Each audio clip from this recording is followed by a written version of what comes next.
Hello everyone, welcome back to Tathastu ICS. My name is Aman Shukla. So in this lecture we are going to discuss the Indian society question.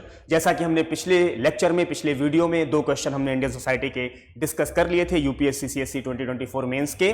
बाकी के दो questions भी हम लेकर के आए क्योंकि हमने आपको बताया है कि 8 क्वेश्चंस टोटल पूछे गए थे 2024 में, और इस बार हमने देखा कि 2 क्वेश्चन हमने पूरी तरीके से डिस्कशन कर लिया था और बाकी के 2 क्वेश्चन हम अभी डिस्कस करेंगे। तो बिना टाइम वेस्ट किए हुए क्वेश्चन नंबर 1 की तरफ बढ़ते हैं। क्वेश्चन नंबर 1 है अबाउट द डेमोग्राफिक विंटर। तो क्वेश्चन नंबर 1 सेज कि what is the concept of demographic winter, is the world moving towards such a situation, elaborate. तो यहां पर आपको इलैबोरेट करना है। Let me tell you first कि पिछले वीडियो में जैसा हमने किया था, तो I will give you 7 minute after discussing this question. मैं इस क्वेश्चन को डिस्कस करूंगा और बताऊंगा कि आप क्या क्या चीजें इसमें लिख सकते हो। तो यू कैन राइट फर्स्ट, उसके बाद आई विल एक्सप्लेन दिस क्वेश्चन कि मॉडल आंसर में पॉइंट्स क्या क्या हो सकते हैं, क्या बॉडी पॉइंट्स में क्या हो सकता है, इंट्रोडक्शन में क्या हो सकता है, या फिर कंक्लूड आप इसे कैसे करोगे। Now so let's read this question. What is the concept of demographic winter. सबसे पहले आपको करना क्या है कि सिंपल और बहुत ही स्ट्रेट फॉरवर्ड क्वेश्चन पूछा गया है। If you know this concept you can write, otherwise not. यहां पे लिखा है डेमोग्राफिक विंटर होती क्या है, तो आपको बताना है डेमोग्राफिक विंटर क्या है। व्हाट इज डेमोग्राफिक विंटर, सबसे पहले आपको यह बताना है। उसके बाद डेमोग्राफिक विंटर के कॉजेस क्या हैं, आपको इनके कॉजेस बताने पड़ेंगे। इसके अलावा इसका इंपैक्ट वर्ल्ड पर क्या पड़ता है, दुनिया पर क्या पड़ता है, आपको इसका इंपैक्ट बताना है। So you have to tell the introduction, causes and impact in this first step of this question. This is the first step of this question. Now ये क्वेश्चन चूंकि 2 पार्ट में डिवाइड है, so let's come to the second part. Is the world moving towards such a situation, elaborate. सबसे पहले तो यहां बता रहे हैं कि क्या दुनिया डेमोग्राफिक विंटर को एक्सपीरियंस कर रही है, यानी कि दुनिया के जो बड़ी बड़ी कंट्रीज हैं क्या डेमोग्राफिक विंटर से सफर कर रही हैं। अगर कर रही हैं तो वे कौन कौन सी कंट्रीज हैं, डेटा के साथ आप उनको एनालाइज करना है। As well as you have to tell that India is also experiencing this demographic winter और not. Are you getting my point. तो आपको सबसे पहले दुनिया के बारे में प्लस इंडिया के बारे में इसको इलैबोरेट करना है, एंड उसके बाद एक कंक्लूड करना है कि how to tackle this demographic winter, यानी एक वे फॉरवर्ड में आप इसे चाहो तो बना सकते हो। नाउ यहां पे लिखा है इलैबोरेट। जब भी ऐसे कीवर्ड्स आए कि आपको इलैबोरेट करना है, so you have to give proper explanation with example.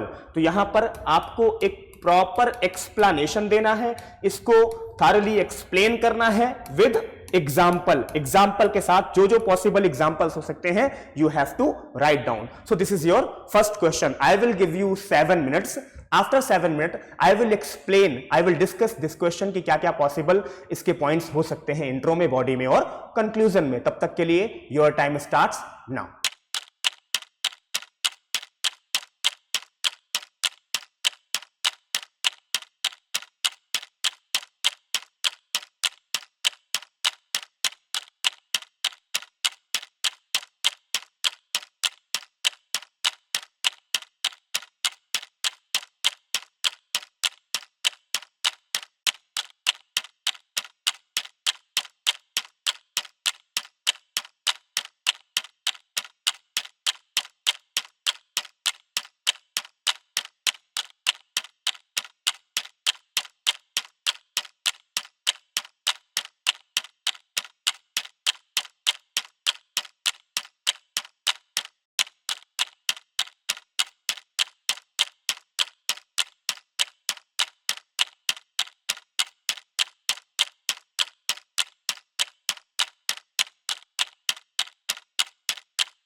So I hope आप सबने इसको कर लिया होगा, इसको सॉल्व कर लिया होगा। चलिए अब इसका डिस्कशन करते हैं कि इसके पॉसिबल आंसर, इसके पॉसिबल पॉइंट्स क्या क्या हो सकते हैं। सबसे पहले लेट मी टेल यू, जैसा कि मैंने आपसे कहा था कि आपको एक्सप्लेन करना है व्हाट इज डेमोग्राफिक विंटर। तो जब भी आप इंट्रोडक्शन देने लगे तो in intro part you have to define the demographic winter. So what is demographic winter, आप चाहो तो लिख सकते हो, वैसे मैं यहां पर पूरा नहीं बताऊंगा, लेकिन इसकी जो लाइन्स है, कुछ एक दो लाइन वो मैं बता दे रहा हूं। तो डेमोग्राफिक विंटर क्या होती है? It is a situation where a country experiences a significant or prolonged decline in population growth because of the low fertility rate and high mortality rate. Getting my point? It is a situation where a country experiences significant decline in population growth due to low fertility rate and high mortality rate. High mortality rate. High mortality rate. So it is a situation where countries experience the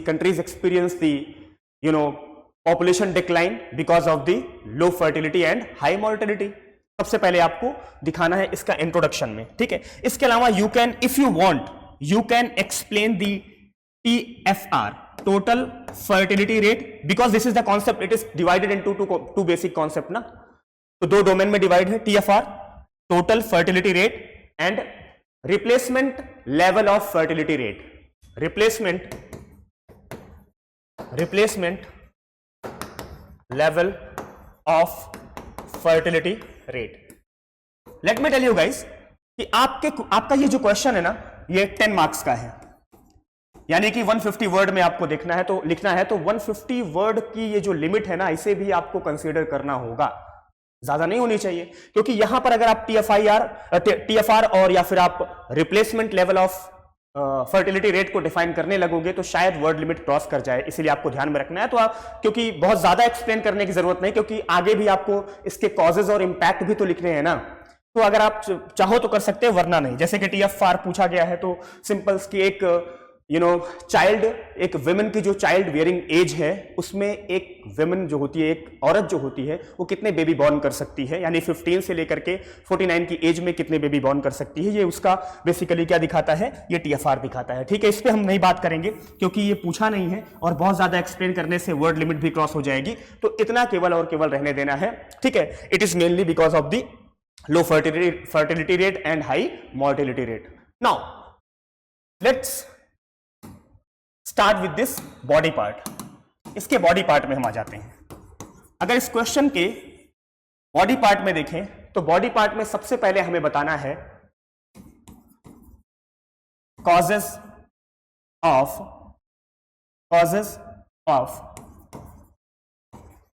demographic winter. Causes of demographic winter, इसके कारण क्या क्या है। अब इसके कई सारे कारण हो सकते हैं। इकोनॉमिक कॉजेज हो सकते हैं, सोशल कॉजेज भी हो सकते हैं, इसके कल्चरल या एटीट्यूडनल कॉजेज भी हो सकते हैं, साथ के साथ एक जो डिक्लाइनिंग फर्टिलिटी रेट भी एक रीजन हो सकता है। इसका रीजन हो सकता है क्या, इसका रीजन है ही। नाउ तो सबसे पहले economic causes, okay, I will explain. Then social causes, then cultural causes, cultural और attitudinal causes, then declining total fertility rate. Getting my point ना। सो एक एक करके हम सारे के सारे कॉजेस को हम चाहें तो यहां पर एक्सप्लेन कर सकते हैं। ओके, नाउ इकोनॉमिक कॉजेज में हम लिख सकते हैं सबसे पहले दी हाई कॉस्ट ऑफ लिविंग, क्योंकि यहां पर खर्च ज्यादा हो चुका है, महंगाई बढ़ चुकी है, चीजें महंगी हो चुकी हैं, इसीलिए यहां पर कम बच्चा पैदा करने की तरफ लोग ध्यान देते हैं। ठीक है, तो यहां पे number first point you can write high cost of living. So you can write this number 1 point in economic causes, high cost of living. Second is the quality service जो है ये लोगों के लिए अनअफोर्डेबल हो गई है। ठीक है, तो you can write here also quality services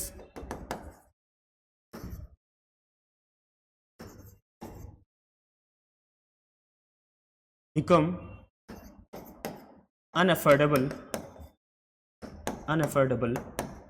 for people. लोगों के लिए क्वालिटी सर्विसेज जो है वो अनअफोर्डेबल हो गई है, जिसकी वजह से कहीं ना कहीं जो है प्रॉब्लम आई है, कहीं ना कहीं हमें फर्टिलिटी रेट में प्रॉब्लम देखने को मिली है, कहीं ना कहीं हमें डेमोग्राफिक विंटर देखने को मिलता है। दूसरा क्या है, राइजिंग फीमेल वर्कफोर्स, यानी कि जो फीमेल पार्टिसिपेशन है वर्कफोर्स में वो भी काफी बढ़ा है, जिससे महिलाएं जो हैं अपने काम काज की ओर ज्यादा ध्यान देती हैं, बाकी की जो हाउस होल्ड एक्टिविटीज हैं वहां पर कम ध्यान देती हैं। तो you can write next one is the rise of female workforce, rise of female workforce. तो इकोनॉमिक कॉजेस में आप लिख सकते हो high cost of living, quality services become unaffordable and rise of female workforce. तो ये चीज आप इकोनॉमिक पार्ट में लिख सकते हो। दूसरा, when it comes to the social causes, तो सोशल कॉजेस में सबसे पहला जो रीजन आता है rising marriage age. Number 1, rising marriage age. जैसा कि मैंने अभी अभी आपको बताया कि लोग थोड़ा मॉडरेट हो चुके हैं, एडवांस हो चुके हैं, इसीलिए वे कम ध्यान देते हैं शादी की तरफ, यानी कि उनकी उम्र जो है 30-32 तक पहुंच जाती है, और कहीं ना कहीं 30-32 की जो एज होती है ये कहीं ना कहीं इनफर्टिलिटी को शो करती है, फेकंडिटी को शो करती है, और यहां से फर्टिलिटी थोड़ा बहुत लो होना स्टार्ट हो जाती है। तो this also leads to the demographic winter. तो यहां पे राइजिंग मैरिज एज भी एक सबसे बड़ा रीजन हो सकता है। दूसरा, एक आपने सुना होगा, बहुत ही फेमस है इस सोशल कॉजेज में, अगर आप ऐसी चीजों को लिखेंगे एग्जाम में अपने आंसर में तो शायद ज्यादा एक्सेप्टेबल होगा एग्जामिनर को, DINK concept. And what is this DINK concept? Double income no kids. ये बहुत ही अभी चल रहा है, एक बहुत ही प्रिवेलिंग कॉन्सेप्ट है ये, डबल इनकम नो किड्स, डिंग कॉन्सेप्ट चल रहा है। डिंग कॉन्सेप्ट मतलब क्या होता है कि यहां पर जो मेल और फीमेल है ना, ये ध्यान तो दे रहे हैं कि दोनों लोग जाकर के जॉब कर रहे हैं, नौकरी कर रहे हैं, इसके चक्कर में उनकी प्रोडक्टिविटी क्या हो रही है, डाउन हो रही है, कम हो रही है, जिसकी वजह से कहीं ना कहीं पॉपुलेशन ग्रोथ कम देखने को मिलती है, यानी कि कहीं ना कहीं टू हैव चाइल्ड, ये कहीं ना कहीं इसमें कमी देखने को मिलती है। तो दिस इज द डिंग concept of this social causes. Now if we when it comes to the cultural causes, तो कल्चरल कॉजेस में जो सबसे पहला देखने को मिलता है, कल्चरल कॉजेस में जो सबसे पहली चीज देखने को मिलती है, राइज ऑफ न्यूक्लियर फैमिलीज। ठीक है, लोग न्यूक्लियर फैमिली की तरफ ज्यादा बढ़ गए हैं। ठीक है, न्यूक्लियर फैमिली की तरफ ज्यादा बढ़ रहे हैं। अच्छा, इससे होता क्या है, ज्वाइंट फैमिलीज में फैमिली डिमांड्स द चाइल्ड, कि भाई जब लड़की आती है शादी करके तो एक बच्चे की डिमांड हो जाती है, जो कि माँ बाप होते हैं, पेरेंट्स होते हैं, उनकी एक डिमांड होती है। अब चाहे इसको कह लो एक इमोशनल सेंटिमेंट्स होता है या इमोशन होता है, उससे जुड़े होते हैं, इसलिए वो एक कहीं ना कहीं कि हाँ भाई हमारे पास हमें भी एक ग्रैंड सन चाहिए, एक ग्रैंड डॉटर चाहिए, ये चीज उनकी डिमांड बढ़ जाती है। लेकिन जब वही फैमिलीज, जब न्यूक्लियर फैमिलीज हो जाती हैं, उनके ऊपर किसी पेरेंट्स माँ बाप का दबाव नहीं होता, तो ऐसी सिचुएशन में वो लोग अपनी मर्जी से करते हैं, यानी कि बहुत कोई जल्दबाजी नहीं करते हैं बच्चा पैदा करने में। तो दीज आर दी प्रॉब्लम। तो न्यूक्लियर फैमिली एक सबसे बड़ी प्रॉब्लम है। दूसरा क्या है, दूसरी प्रॉब्लम है चाइल्ड लेसनेस। वही सेम जो मैंने अभी आपको बताया कि एटीट्यूड उनका बदल गया है इसके प्रति, उनका रवैया, उनका व्यवहार बदल गया है कि हम काम करेंगे, ठीक है, हम काम करेंगे, काम करके हम अकेले रहेंगे। अच्छा, अकेले रहने से एक और कॉन्सेप्ट निकल करके आता है, rise of individualism. Individualism, rise of individualism.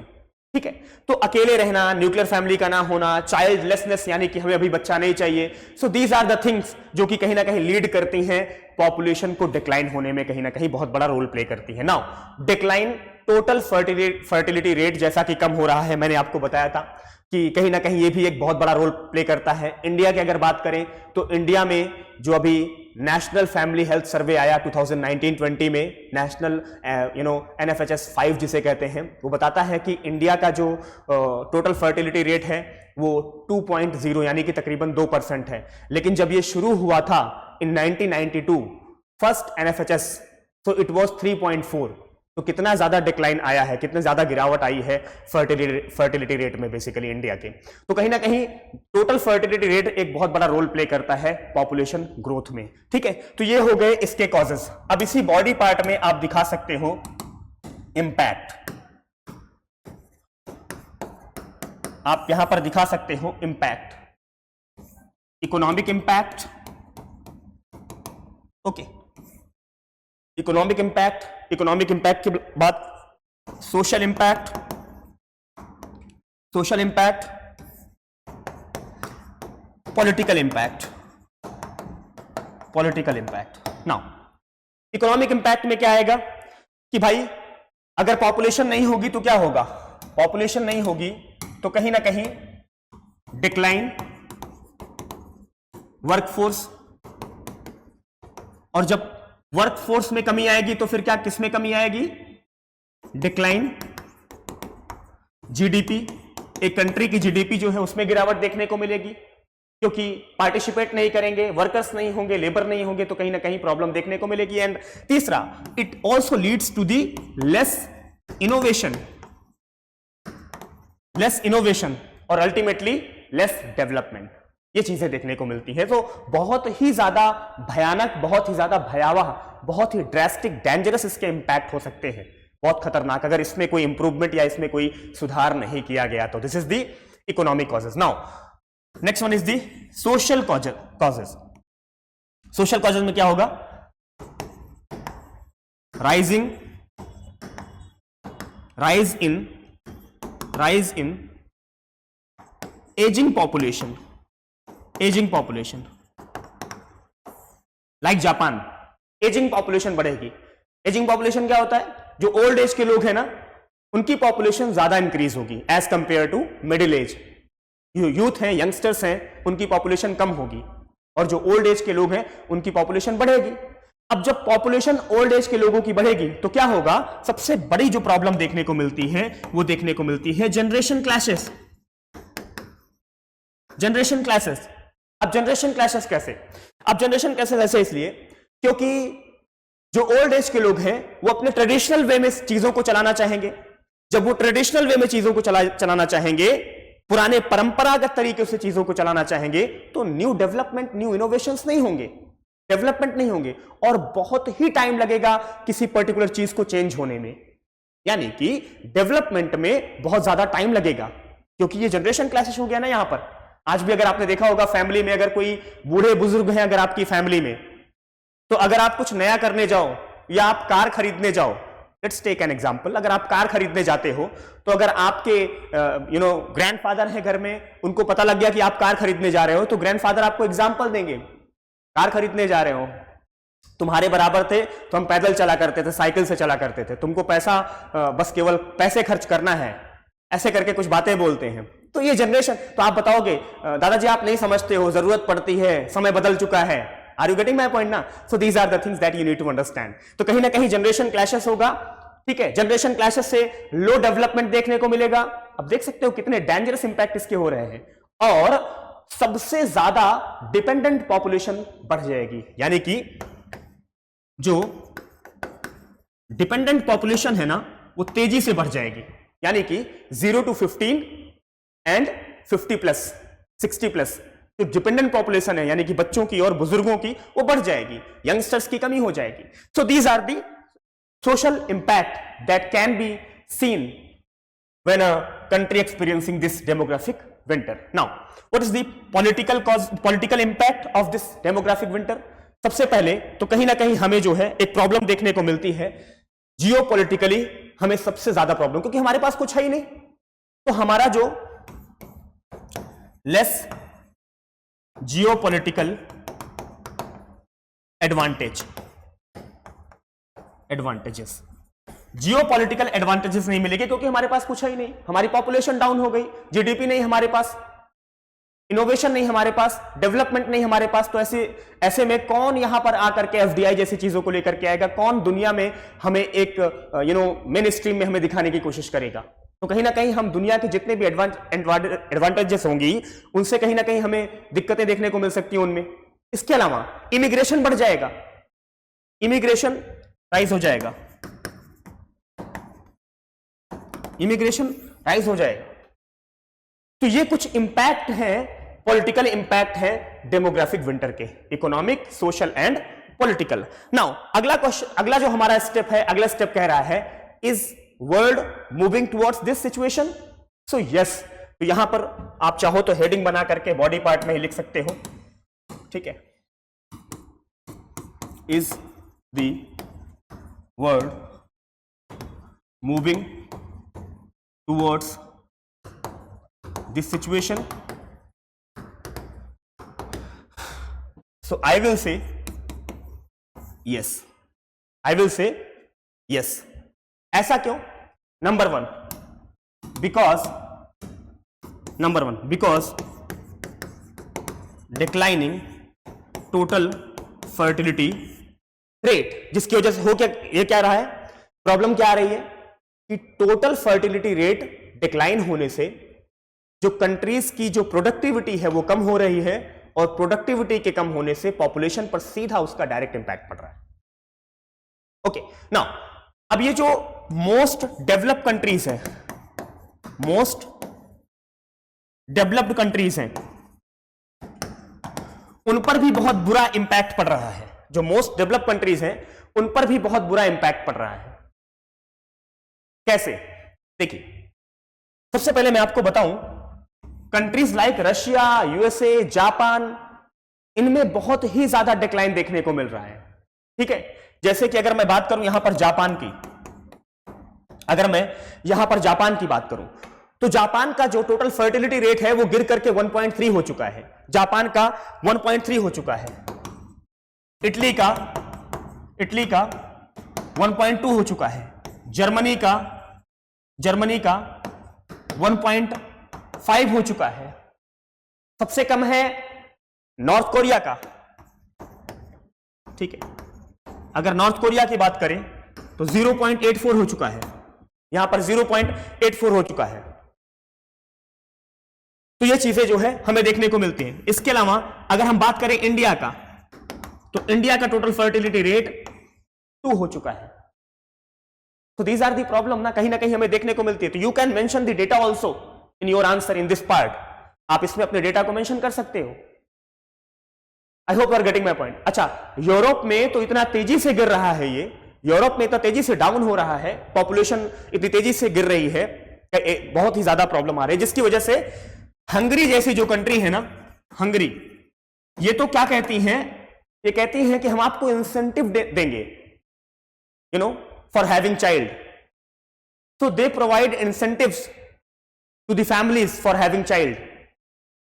Getting my point ना? So these are the, अच्छा, ये तो मोस्ट डेवलप्ड कंट्री की बात हो गई। इसके अलावा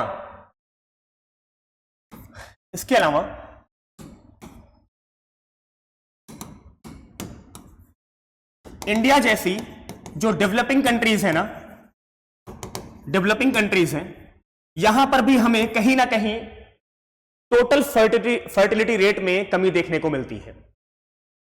हमें अभी डेमोग्राफिक विंटर आया तो नहीं है, लेकिन हां, हम बिल्कुल we are on the edge of this, हम एकदम किनारे पर खड़े हुए हैं।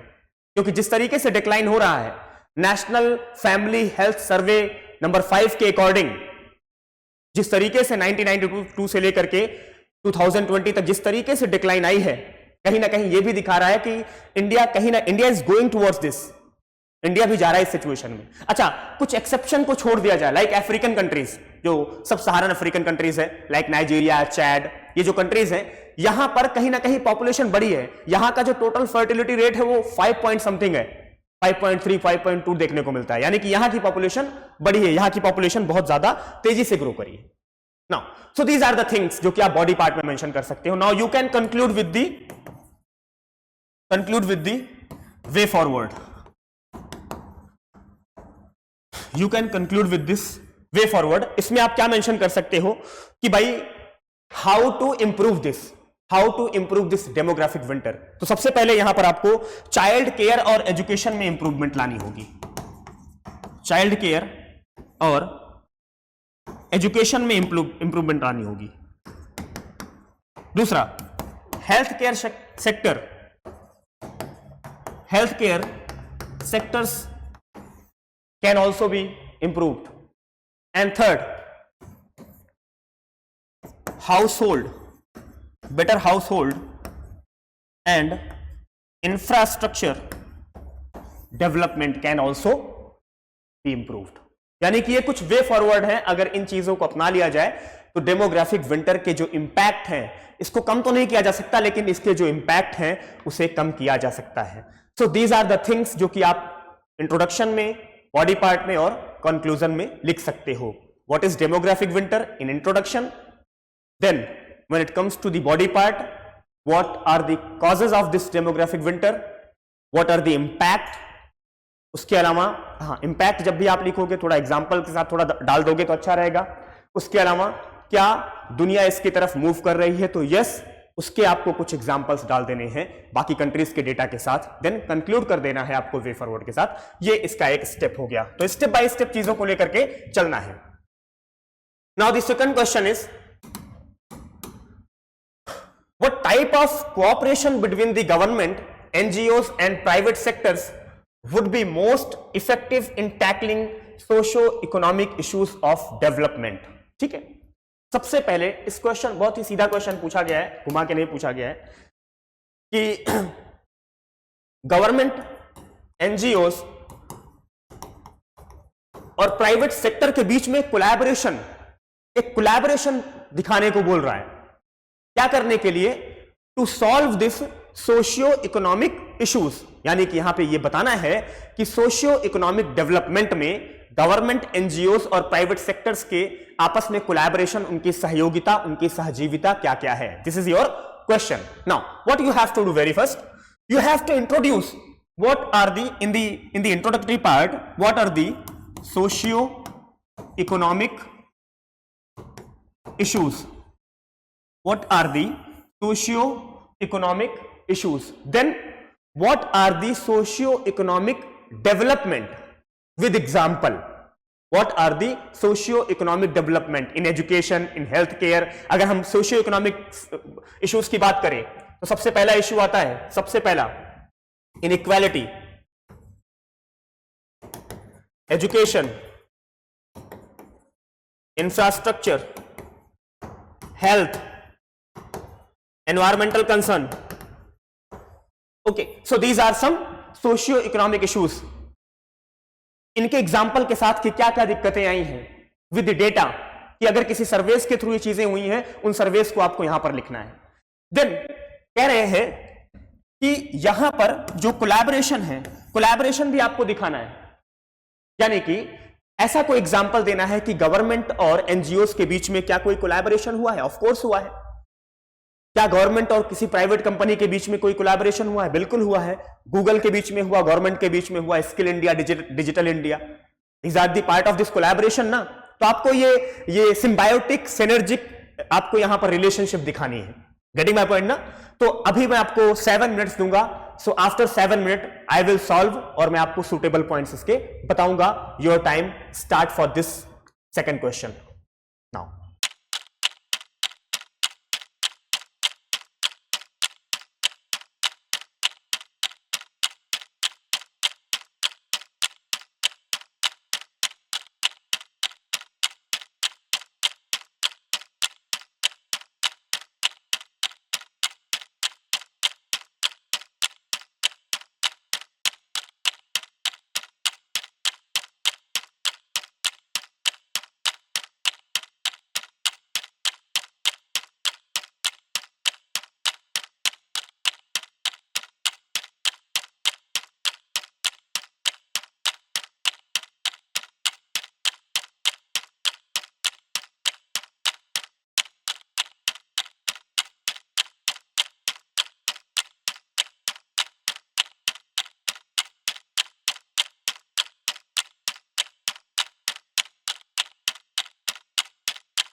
सो आई होप आपने सॉल्व कर लिया है।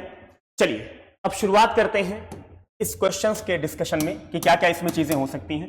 तो सबसे पहले इंट्रोडक्शन में what you have to write, introduction में what are the socio economic issues that become the barrier in the growth in India. Okay, तो सबसे पहले इंट्रोडक्शन में आपको उन सोशियो इकोनॉमिक इश्यूज को लिखना है, like poverty, inequality, education, health, environmental concern. तो दीज आर द थिंग्स जो कि आपको वहां पर, हंगर, आपको ये चीजें ऐड करनी है इंट्रोडक्शन में। देन आपको बॉडी पार्ट्स में आना है, बॉडी पार्ट्स में, और बॉडी पार्ट्स में आपको लिखना है कि मेजर सोशियो इकोनॉमिक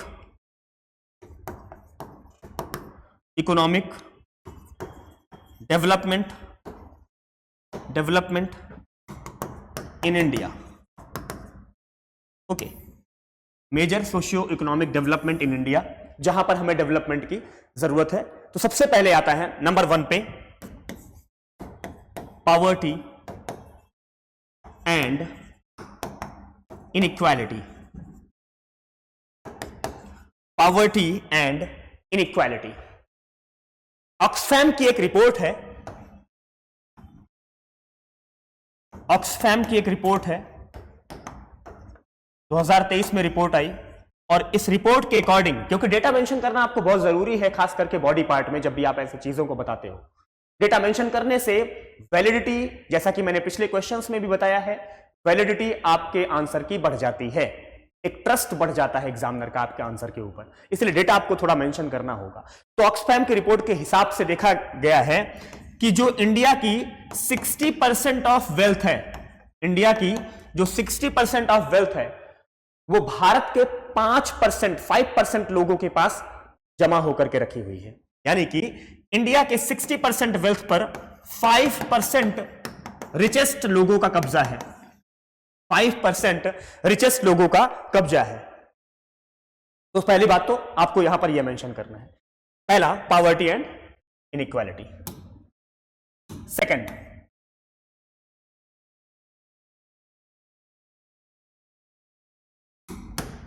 एजुकेशन।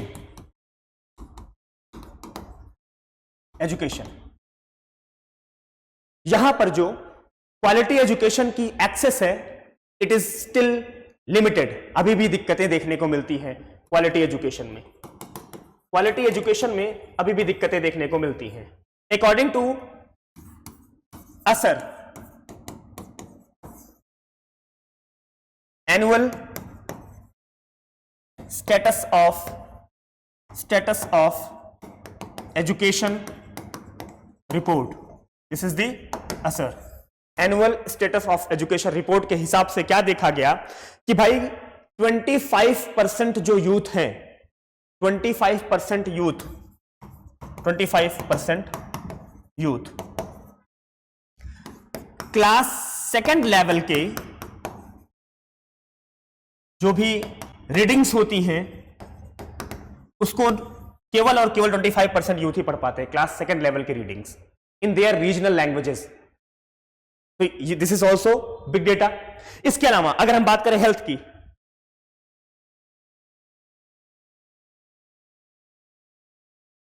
तो हेल्थ सेक्टर सबसे ज्यादा इंपॉर्टेंट है, क्योंकि हेल्थ सेक्टर में क्या देखा गया है, एक रैपिड, हेल्थ सेक्टर में एक रैपिड डिक्लाइन देखा गया है डेवलपमेंट में, इंप्रूवमेंट में। क्यों? क्योंकि यहां पर जो MMR है, ठीक है, यहां पर जो MMR है काफी तेजी से बढ़ा है। अब MMR बढ़ने का मतलब क्या होता है, मैटरनल मोर्टेलिटी रेट, ये 97 आउट ऑफ 10,000 है। नाउ यू कैन अंडरस्टैंड कि कितना ज्यादा जरूरत है हेल्थ सेक्टर को इंप्रूव करने की। हालांकि गवर्नमेंट कर भी रही है, अभी हम उसकी चर्चा करेंगे आगे, ठीक है, हम जानेंगे उसके बारे में। नाउ ये तो हुई हेल्थ सेक्टर की बात। दूसरा, लैक ऑफ हाउसिंग, ये भी एक बहुत बड़ा सोशियो इकोनॉमिक इश्यूज है। यहां पर भी प्रॉब्लम देखी जा रही है कि ऑफ मुंबई, मुंबई के 40% लोग दे लिव्स राइट नाउ, अभी भी वो कहां पर हैं? स्लम्स में रहते हैं। मुंबई के 40% लोग जो है अभी भी स्लम्स में रहते हैं। इसके अलावा अगर हम जेंडर की बात करें, जेंडर गैप की बात करें, तो ग्लोबल जेंडर गैप इंडेक्स में जो इंडिया का जो प्लेस है, इंडिया अभी भी 129 आउट ऑफ 146 कंट्रीज। नाउ कितना नीचे अभी आप देख सकते हैं। So there are major improvement that government should do with the collaboration of the NGOs and the private sector. Now you can make the second heading, आप यहां पर एक दूसरी हेडिंग बना सकते हो, productive collaboration between sorry productive collaboration between government, NGOs, government, NGOs and private sector to tackle the socio-economic issues. So उनके collaboration से क्या क्या चीजें हो सकती हैं? Now you can make this Venn diagram also.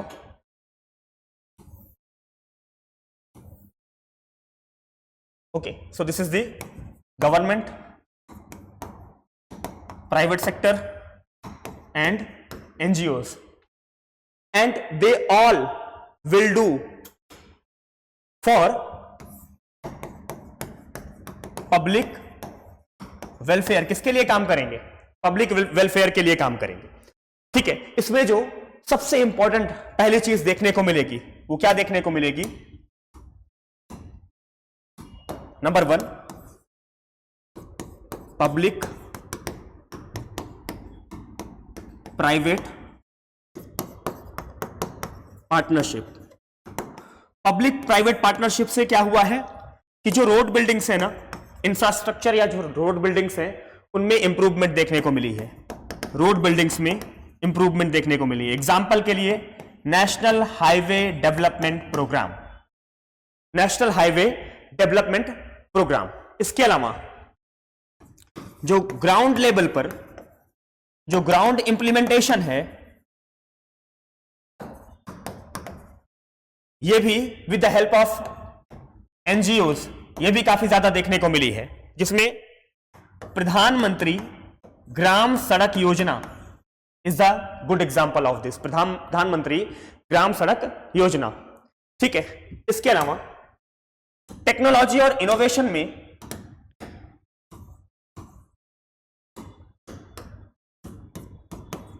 Technology और इनोवेशन में भी कोलैबोरेशन देखा गया है। गवर्नमेंट जो है प्राइवेट कंपनियों के साथ मिलकर के कोलैबोरेट करती है to skill the people of India, लोगों को स्किल्ड करने के लिए, उनको अवेयर करने के लिए चीजों के बारे में। और सबसे अच्छा जो एग्जांपल देखने को मिला वो गूगल विद गवर्नमेंट। इसमें क्या देखने को मिला? डिजिटल इंडिया, डिजिटल इंडिया, इनके कोलैबोरेशन से ये चीजें पॉसिबल हो पाई। दूसरा, community training and capacity building. Community training and capacity building. देखिए, एक जो पर्टिकुलर एरिया के जो लोग हैं उनको ट्रेंड करने के लिए, वहां के लोकल लोगों को ट्रेंड करने के लिए, वहां के जो लोकल गवर्नमेंट होगी ना, उसकी नीड सबसे ज्यादा होती है। वहां के जो लोकल गवर्नमेंट को अगर हम इंपावर करेंगे तो हमें कहीं ना कहीं देखने को मिलेगा कि लोकल गवर्नमेंट उन इंप्लीमेंटेशन को वहां के पब्लिक पर लगाएगी, और जिसका सबसे अच्छा रिजल्ट हमें देखने को मिलता है skill India mission. Skill India mission, skill India mission. इसके अलावा प्रधानमंत्री कौशल विकास योजना, यह भी हमें देखने को मिलती है। प्रधानमंत्री कौशल विकास योजना भी देखने को मिलती है। तो this is the technology innovation, कि यहां पर जो वहां की लोकल गवर्नमेंट है उनके साथ मिल करके, या वहां के जो प्राइवेट कंपनीज हैं, एनजीओ हैं, उनके साथ मिल करके लोगों को अवेयर करने का, लोगों को स्किल करने का काम किया जा रहा है। इसके और सबसे important that we can see is the CSR collaboration with NGOs. What is the CSR? Corporate. See, जब भी हम CSR की बात करेंगे ना, तो यहां पर एक चीज ध्यान में रखना बहुत जरूरी है कि CSR यानी कॉर्पोरेट सोशल रिस्पॉन्सिबिलिटी, ये तभी आएगा जब कई सारी कंपनियां किसी पर्टिकुलर प्लेस के लिए, किसी पर्टिकुलर काम के लिए यूज में लाई जाएंगी। जिसका सबसे अच्छा एग्जांपल देखने को मिला इन्फोसिस। क्वालिटी एजुकेशन के लिए इन्फोसिस आगे आया, ठीक है। इन्फोसिस ने फंडिंग करा एनजीओस को, और लॉस किसने बनाए? लॉ बनाए गवर्नमेंट ने। तो यहां पर कंक्लूजन में अभी हम आके देखेंगे, तो यहां पर कॉर्पोरेट सोशल रिस्पॉन्सिबिलिटी बोलते हैं इसको, corporate social responsibility with the NGOs. तो कॉर्पोरेट क्या करते हैं? एनजीओस को फंड करते हैं और एनजीओस उसके लिए काम करना शुरू कर देते हैं। यानी कि लॉ बनाने का काम गवर्नमेंट कर रही है, फंडिंग करने का काम कॉर्पोरेट कर रहा है, और यहां पर इंप्लीमेंटेशन का काम कौन कर रहा है? एनजीओस कर रहे हैं। Now this is the good example of the collaboration, good example of the synergetic. Getting my point ना? So these are the things that you can include your body part. Now आपको अगर conclude करना है, ठीक है, अगर आपको conclusion में डालना है, तो आप यहां पर कंक्लूड कर सकते हो कि यहां पर जो कंक्लूजन में गवर्नमेंट है, यहां पर गवर्नमेंट, एनजीओस और प्राइवेट सेक्टर के बीच में तीन बेसिकली हमें यहां पर कोलैबोरेशन दिखाने हैं। 3S यहां पर काम करेगा, 3S। And what is this 3S? This 3S is the symbiotic, synergetic and supplementary. Symbiotic, synergetic and supplementary, यानी कि एक सहजीविता, संगठन और पूरक के रूप में काम करना है। सहजीविता, संगठन और पूरक एक दूसरे को दिखाना है। सप्लीमेंट्री डजंट मीन कि नहीं उनका काम है ये तो हम नहीं करेंगे, नहीं जी। इसका मतलब ये होता है अगर कुछ काम बाकी रह गया गवर्नमेंट की तरफ से तो NGO will do. Getting my point ना? या अगर एनजीओ की तरफ से कुछ काम बाकी रह गया तो private sectors do this. Getting my point ना? So these are the things. इसके अलावा यहां पर सबसे जरूरी है कि गवर्नमेंट जो है, गवर्नमेंट पॉलिसी मेकिंग का काम करती है, पॉलिसी मेकिंग का काम करती है। एनजीओस जो है इसे इंप्लीमेंट करते हैं, और जो प्राइवेट सेक्टर है, ये क्या करते हैं? ये फंड देते हैं, या फंड रेज करते हैं, या फंड जनरेट करते हैं। तो गेटिंग माय पॉइंट? तो कितना बढ़िया कंक्लूजन, ब्यूटीफुल कंक्लूजन आप यहां पर 3S के साथ दे सकते हो, सिम्बोटिक, सिनर्जेटिक एंड सप्लीमेंट्री। तो ये एक इंट्रोडक्टरी पार्ट है जिसमें आपको सोशियो इकोनॉमिक इश्यूज को डिस्कस करना है। उसके बाद when it comes to the body part, तो बॉडी पार्ट में आपको थोड़ा बहुत दिखाना है एग्जाम्पल के साथ कि सोशियो इकोनॉमिक इश्यूज तो हैं, उनके डेवलपमेंट में उनके डेटा के साथ कि क्या क्या चीजें अभी कमी है, इसके अलावा क्या क्या किया जा सकता है, या गवर्नमेंट ने क्या क्या किया है, क्या क्या इनिशिएटिव लिए हैं कोलैबोरेशन के लिए। उसके बाद उनके आगे वे फॉरवर्ड क्या हो सकता है, यानी कि अगर वे सभी मिलकर के एक साथ काम करें तो क्या चीजें हो सकती है, क्या पॉसिबिलिटी हो सकती है। तो these are the development of the socio economic issues. Now so these are the questions. अभी इतना ही, नेक्स्ट वीडियो में हम आगे के 2 क्वेश्चन के साथ मिलेंगे। तब तक के लिए thank you so much, thanks a lot.